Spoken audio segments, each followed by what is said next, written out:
Hello students.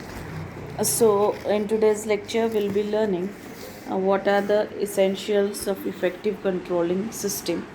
That means what requirements or what are the requirements for having a good effective controlling system. So it is also called as principles of effective control system. So the first one is understanding the objectives. So the control system must be very objective, definite, and a positive kind of control system. The standards which are set, measurement of performance and corrective action should also be objective. That means all the whole control system should be objective oriented, we can call. The objective standards can be objective, that is quantitative, like machine hour per unit, date of job completion. It should be quantitatively, you should be able to determine it. Also the objective or the system should be clear, definite and stated in numerical manner, so that it would be easy for the management to compare the standard performance with the actual performance. Okay, so it should be objective oriented first of all. The second one is participation. Of course, for having effective controlling system or for effective implementation of function of controlling, it requires participation of all the employees and their cooperation as well. As the standards are set and at first, then they are compared with the actual performance, then whatever corrective action is taken, deviations are found, whatever we saw in the controlling process, all those four steps, you need to implement them properly. And for the proper implementation of this controlling process, you require participation of all the employees in it. Then only the controlling system can be effectively implemented. Okay, so the third one is suitability. The control system should be appropriate to the needs and circumstances of the organization. It should be suitable for every kind of activity performed in the organization. So there are various controlling techniques which we have learned, both modern as well as traditional, like budgeting or costing, auditing. So they have, some of them have general applicability. They are, all of them are not utilized in all the situation. So management must select an appropriate tool for controlling which is suitable for its organization and organizational activities and to respective situations. So as per your requirement, you need to find out which is the effective controlling tool. Okay, the next point comes over here is flexibility. Control system should be very flexible, it should not be rigid at all. The plans and objectives may change according to the needs of the situation, and therefore the controlling system should be workable even if the plans and objective, they keep on changing, maybe because of certain unforeseen circumstances. Therefore you have to prepare such a controlling system, or such type of tools should be used which are very flexible. You can, even if in future certain plans and objectives may undergo change due to certain, there may be failures or due to certain unforeseen circumstances, you know accordingly the controlling system should be able to be undergo a proper change. So any changes or modifications in a plan can be adjusted if control system is flexible. So that flexibility has to be maintained, there should not be any kind of rigidness which we call.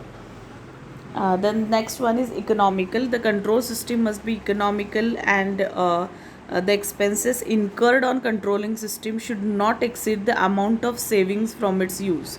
So control system should focus attention on the factors to keep the cost down, make the control system economical. Hence management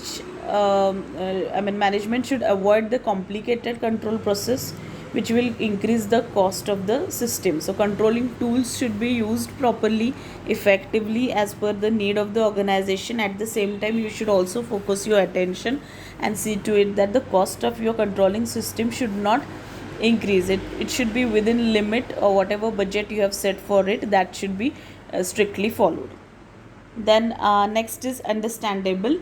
Of course, the controlling system or whatever tools you are going to use for purpose of effective controlling, they should be understandable to all the factors related to, or you can call all those people who are involved in the controlling system, that it should be easily understandable. So the process of controlling should be, rather we can say, it should be easy to use, to understand, and to implement it. So everybody who is a part of controlling system must know very well that how these tools are to be used and what is the effect of those tools, how to check the actual performance with the standard one, how to set the standards, so these things are very important, so that once you understand the system, it becomes easy for the people to implement them. So understanding has to be there about the existing controlling system. Then next is reporting deviation quickly. So we saw that in controlling process, what we do, we compare our actual performance with your standard performance, right?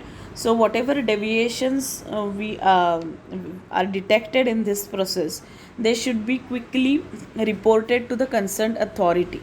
Now what will happen because of that? Because of that, you can take corrective action, and same deviations will not be repeated in the future again, right? So you should take corrective action immediately, and when that action can be taken promptly, unless and until you know what sort of deviations have come across and how to solve them, isn't it? So you must be knowing. So for that reason, this deviation or the gap between actual and standard performance should be communicated to them quickly, to the concerned people.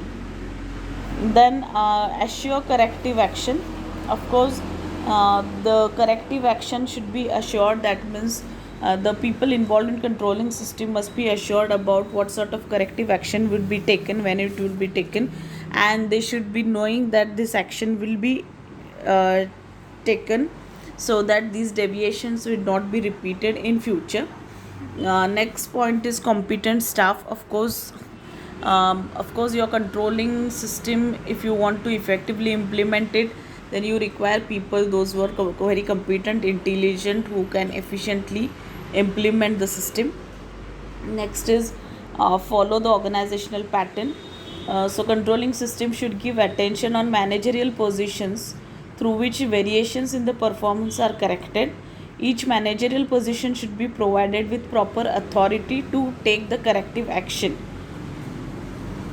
Then next is control should be forward looking. Of course, ideal control process is spontaneous and self correcting. It should be directed towards forward looking. Control should focus attention as to how future actions can be according with the plans, and control system should be facilitating in planning process. Okay, so it should always look in the future how it will be beneficial for the organization in future as well. And last one, it should be objective. Of course, objectivity, that means it should be objective oriented. Your objectives should be very clear. Everybody who is going to be a part of controlling system must be knowing about the objective, and the objective should be, or the standards which we are going to set should be in quantitative form, so that people can easily compare the actual performance with the standard performance. So these were the requirements of effective control system. With this, we'll end with today's lecture. Thank you.